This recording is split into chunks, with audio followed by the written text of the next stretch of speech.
नमस्कार दोस्तों। मैं हूं अरविंद कुमार और आप देख रहे हैं मेरा चैनल। दोस्तों, आजकल आप देख रहे हो, एक मीडिया में न्यूज़ चल रही है कि सौरव गांगुली ने यूसुफ पठान से कहा कि आप बरहामपुर की सीट छोड़ दीजिए। ऐसा न्यूज़ में आ रहा है और यूसुफ पठान ने इसे मना कर दिया।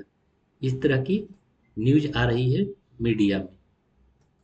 तो आइए देखते हैं कि इसके बारे में सौरव गांगुली ने क्या कहा है और ये न्यूज़ कितनी सच्ची है, कितनी इसमें सच्चाई है। तो दोस्तों, सौरव गांगुली ने इसको कंप्लीटली अब देखेंगे यहाँ पर, तो उन्होंने इसे इस देखिए, Sourav Ganguly break silence on claims he urge Yusuf Prasad Pathan to vacate Lok Sabha seat for Mamata Banerjee. उन्होंने इसके बारे में अपनी चुप्पी तोड़ते हुए कहा कि क्या इस उन्होंने ऐसा कुछ कहा है, तो इसे आइए देखते हैं। Following her recent electoral setback in West Bengal, where she lost the Bhawanipur seats to Chief Minister Suvendu Adhikari, reports suggest that Mamata Banerjee was exploring a route to parliament through the Barhampur Lok Sabha constituency। मतलब ये बतला रहे हैं कि जो waste Bengal में चुनाव ममता बनर्जी हारी और भवानीपुर में भी वो चुनाव हार गई शुभेंदु अधिकारी के अगेंस्ट। उसके बाद वो पार्लियामेंट में जाने की सोच रही, लेकिन वो पार्लियामेंट में जाने के लिए चुनाव लड़ेगी कहाँ से। तो इसके लिए उन्होंने यूसुफ पठान, जो कि बरहामपुर से एमपी हैं, मेंबर ऑफ पार्लियामेंट हैं, उनको उन्होंने रिजाइन करने के लिए बोला है। और इसको मनाने के लिए उन्होंने सौरव गांगुली को बोला है कि सौरव गांगुली बोले यूसुफ पठान को कि वो वहां से रिजाइन कर दे। ऐसा न्यूज चल रहा था। ये न्यूज चल रहा था, आनंद बाजार पत्रिका में छपी थी। और इसी के बारे में सौरव गांगुली ने अपनी प्रतिक्रिया दी है। Former cricketer Sourav Ganguly allegedly conveyed a message from Banerjee to TMC. ऐसा मतलब बोल रहे थे कि सौरव गांगुली ने टीएमसी के मेंबर ऑफ पार्लियामेंट जो है यूसुफ पठान के लिए ममता बनर्जी की तरफ से अपना मैसेज कन्वे किया है कि वो इस सीट को वैकेट कर दें। तो इसके बारे में मतलब जैसा कि आपको पता होगा, 2024 में यूसुफ पठान वहां से बरहामपुर से उन्हें टिकट दिया गया था टीएमसी की तरफ से। और वहां से वो अधीर रंजन चौधरी, जो कांग्रेस के कद्दावर लीडर हैं, उनको हराकर वहां पर Yusuf Pathan member of parliament बने थे, क्योंकि वहाँ 50% से ज़्यादा मुस्लिम आबादी है। बरहामपुर कंस्टिट्यूंसी में 50%, लगभग 50% से ज़्यादा ही मुस्लिम आबादी है। तो यूसुफ पठान आसानी से वहाँ जीत गए थे। और अधीर रंजन चौधरी, जो कि बहुत अच्छी मतलब कद्दावर लीडर हैं, बहुत अच्छा काम भी किया है, वो हार गए थे। तो इसको साफ साफ सौरव गांगुली ने पूरा डिसमिस कर दिया। उन्होंने कहा मैंने ऐसा कभी, न मुझे ममता बनर्जी ने कहा, न मैंने यूसुफ पठान को ऐसी चीजें कही है। और उन्होंने साफ साफ इसके लिए उन्होंने मना कर दिया कि उन्होंने ऐसा कुछ भी नहीं किया। और dismissing the allegation outrightly, Ganguly said that claims were published in reckless disregard of the truth। उन्होंने बताया ये सच्चाई से बिल्कुल परे नहीं है, सच्चाई इसमें बिल्कुल नहीं है। The aforesaid allegation are untrue। उन्होंने कहा ये बिल्कुल सच्चा नहीं है, ये untrue है। I would request the media not to fall prey to rumors and speculation without verifying the correctness of the facts printed in the published। उन्होंने कहा बिना बिना कोई इस तरह वेरिफिकेशन का, इस तरह का न्यूज छापना सही, बिल्कुल ही सही नहीं है। किसी भी मीडिया हाउस, चाहे वो प्रिंट हो चाहे इलेक्ट्रॉनिक हो, कहीं पर भी हो, तो इसको प्रॉपर ढंग से वेरीफाई करके ही छापना चाहिए। ऐसा सौरव गांगुली ने कहा। It is thus necessary to place on the record that I never requested asked by Miss Mamata Banerjee to convey any message from her to Mr Pathan. उन्होंने कहा ऐसा ना तो मुझे ममता बनर्जी ने कहा, ना तो मैंने कभी रिक्वेस्ट किया विश्व पठान से कि आप उस सीट से हट जाइए, रिजाइन दे दीजिए, ताकि ममता बनर्जी चुनाव लड़ सके। तो इसमें बिल्कुल ही सच्चाई नहीं है, ऐसा सौरव गांगुली ने कहा है।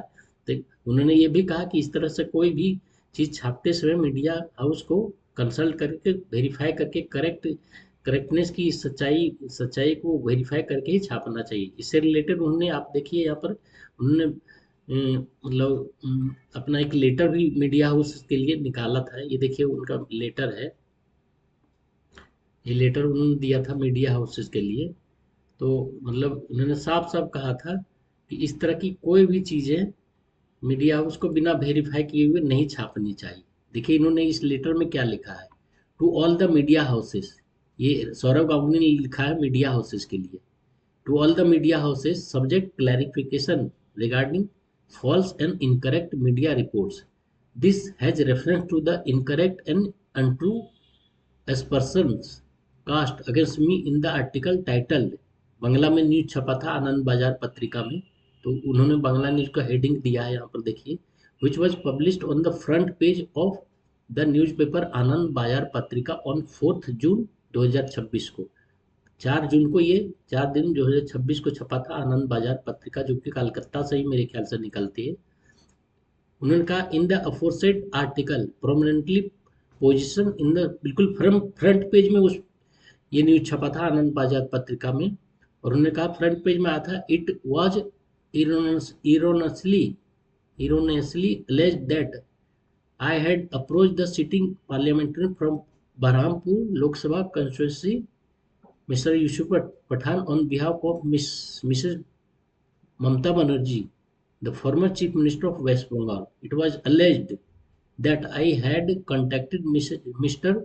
Yusuf Pathan on behalf of Mamata Banerjee and had carried her message that he should step down, resign from his constitutional post as the elected representative of the aforesaid constituency in order to enable Ms. Banerjee to contest the ensuing by-election from the said constituency. The article further alleged that Mr. Yusuf Pathan was not agreeable to act on the aforesaid message conveyed by me on behalf of the Mrs. Banerjee.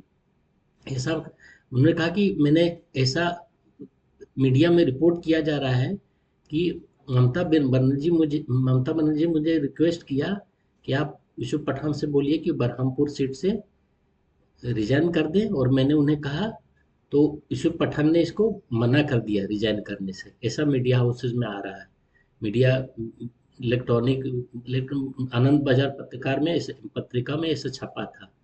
तो ऐसा उन्होंने कहा ऐसा मैंने बिल्कुल ही नहीं किया, ये बिल्कुल ही इनकरेक्ट है, फैक्चुअली इनकरेक्ट है, इसमें कोई भी सच्चाई नहीं। ना तो ममता बनर्जी ने और ना मैंने यूसुफ पठान को ऐसी कुछ बातें की, ना तो डिनाई, जब कही ही नहीं तो डिनाई करने वाली तो बात होती ही नहीं। तो उन्होंने साफ साफ इसके बारे में क्लियर कर दिया। और यूसुफ पठान ने कहा कि नहीं, मुझे ऐसा कभी कोई किसी ने नहीं कहा है, ऐसा कोई रिक्वेस्ट मेरे पास आया भी नहीं, तो इसलिए ऐसा कुछ बात ही नहीं है। तो उन्होंने साफ साफ क्या है कि अगर इस तरह की कोई चीज़ें भी आती है तो पहले आप उसको वेरीफाई कीजिए तभी आप छापिए।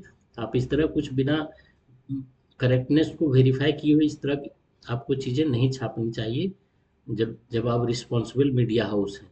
The aforesaid allegation are untrue. I would request the media not to fall prey to rumors and speculation without verifying the correctness of the facts printed and published. It is extremely unfortunate that it was not seemed necessary to check and verify the truth and veracity of the aforesaid, aforesaid allegation in the article on me before publishing the same. ये साफ साफ करें सौरव गांगुली कि इसके बारे में बिना कोई वेरीफाई किए हुए, बिना मेरे से मतलब कंफर्मेशन लिए हुए इस तरह की चीज़ें आनंद बाजार पत्रिका में छाप दी गई, वो भी फ्रंट पेज में, जो कि सरासर गलत है। तो ये एक तरह से मतलब उन्होंने मीडिया हाउसेस के लिए कहा कि इस तरह की आप बिल्कुल ही चीज़ें नहीं कर सकते। इस तरह की चीज़ें मतलब इमेज खराब होती है जिस पर्सन के बारे में कहा जाता है। It is thus necessary to place on record that I was never requested asked by Mrs Banerjee to convey any message from her to Mr. Yusuf Pathan, whether to step down from his parliamentary seat, as alleged or otherwise, or at all in the circumstances, and in any event, I never approached or contacted Miss Yusuf Pathan. उन्होंने वही बतला रहे हैं कि मैंने ऐसा कहा ही नहीं, न कांटेक्ट किया, न मैंने कहा। और ये बिल्कुल सच्चाई से परी नहीं, ये बिल्कुल मीडिया स्पेकुलेशन है और जो कि गलत है। आप इस तरह बिना मतलब कहीं से पर न्यूज़ चल रही अफ़वाह है, रूमर्स के बेसिस पर आप इस तरह की न्यूज़ें छाप नहीं सकते। इससे पब्लिक इमेज, जो एक सेलिब्रिटी स्टेटस वाला आदमी है सौरव गांगुली, जो पता होगा भारत के कप्तान रह चुके हैं, बहुत अच्छा क्रिकेटिंग कैरियर उनका रहा है, बीसीसीआई के चेयरमैन भी रह चुके हैं। तो इससे उनका इमेज भी खराब था, इसलिए ऐसी चीज़ें छापने के पहले 10 बार वेरीफाई कर लेना चाहिए, तभी छापना चाहिए।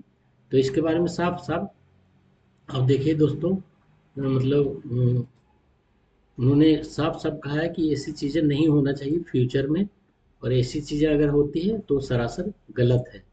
तो सौरव गांगुली के बारे में ये न्यूज़ छपा था, बिना कुछ वेरीफाई किए, बिना कुछ कहीं कुछ आए हुए, आप र्यूमर्स है या सही है, स्पेकुलेशन है, इसके बारे में आप बिना वेरीफाई किए आप बिल्कुल ही ऐसी चीज़ें नहीं छाप सकते। और एक जो पब्लिक फिगर है, जो सेलिब्रिटी स्टेटस वाला आदमी है सौरव गांगुली जैसे, जो कि न सिर्फ इंडिया की तरफ से उन्होंने क्रिकेट खेला, बहुत दिनों तक सर्व किया, बहुत अच्छी क्रिकेट खेली, और उनका एक अलग ही रुतबा है, भारत के कप्तान, बहुत ही सक्सेसफुल कैप्टन रहे अपने समय में। और सचिन तेंदुलकर, राहुल द्रविड़, लक्ष्मण के साथ वो खेलते थे, जो कि बहुत फेमस था। तो इस तरह की चीज़ें, बीसीसीआई के प्रेसिडेंट भी रहे। तो ऐसे पब्लिक फिगर को आप इस तरह मतलब मिलान नहीं कर सकते हैं, बिल्कुल स्पेकुलेशन और रूमर के खबरों के आधार पर आप उनको वेरीफाई जरूर करना चाहिए। तो ये साफ साफ कहा है सौरव गांगुली ने, और इसको मतलब उन्होंने मीडिया हाउसेस को, जैसा कि मैंने दिखाया, लेटर भी लिखा है। तो इससे रिलेटेड न्यूज आ रहा था दोस्तों आजकल में, पिछले 2-3 दिन में, तो मैं सोचा इसे जो इनका क्लैरिफिकेशन आया है आपको बतलाऊं, और आपको मतलब ये जानना ज़रूरी है कि सच्चाई इसमें क्या है। तो दोस्तों please like and subscribe my channel, और आपको इसी तरह और वीडियो देखने की मिलेगी। और hardly it takes 1 second to subscribe.